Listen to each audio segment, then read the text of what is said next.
Sensibiliser les jeunes professionnels de la région du Centre Cameroun aux enjeux liés à la justice environnementale et aux droits fonciers, c'est le but de la rencontre qui s'est tenue à Yaoundé samedi dernier. Forêt volée, voie éveillée visait à reconnecter les jeunes de Yaoundé et du centre dans sa globalité aux questions foncières et les réalités des communautés locales. Parce qu'on sait que lorsqu'on est jeune, on est souvent très éloigné de tout ce qui est droits fonciers, communautés locales. Les problématiques locales des communautés locales ne nous intéressent pas toujours, encore moins celles des populations autochtones. Donc l'idée c'était de reconnecter les jeunes du milieu urbain aux réalités des jeunes du milieu rural. Au cœur des échanges, le projet Forêt volée, voie éveillée, inspiré du reportage publié par le journal Le Monde et Info Congo, soutenu par le Pulitzer Center.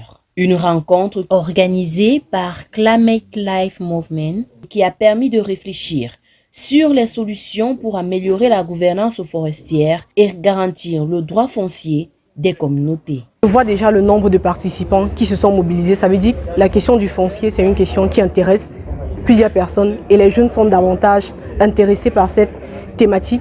Et à côté de ça, le fait que les questions des participants laisse quand même à croire qu'il y a un vide de connaissances.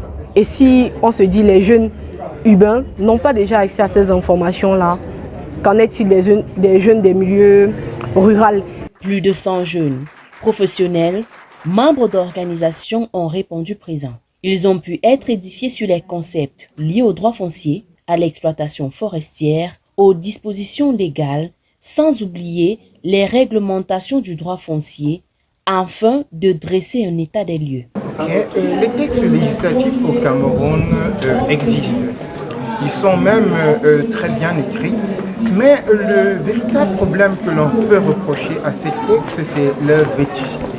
Ils sont vétustes, ils sont désuets et ne cadrent plus véritablement avec les réalités sociales et économiques, mais également le contexte actuel. Si les textes sur les questions foncières existent, le constat est clair. Ils ne répondent plus à la demande actuelle.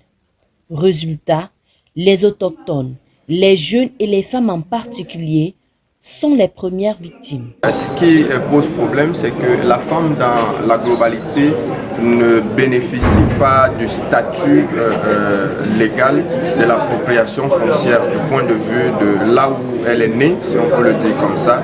Et de ce point de vue-là, nous comprenons immédiatement qu'il faut re-questionner les vides juridiques qui existent déjà en positionnant la place de la femme dans la question de l'appropriation foncière aujourd'hui. La gestion durable des ressources forestières et la garantie du droit foncier des autochtones ne doivent plus être une option, mais une prise de conscience commune. Car, comme l'a dit l'un des participants, nous voulons exploiter nos ressources, c'est bien, mais est-ce donc à tous les prix?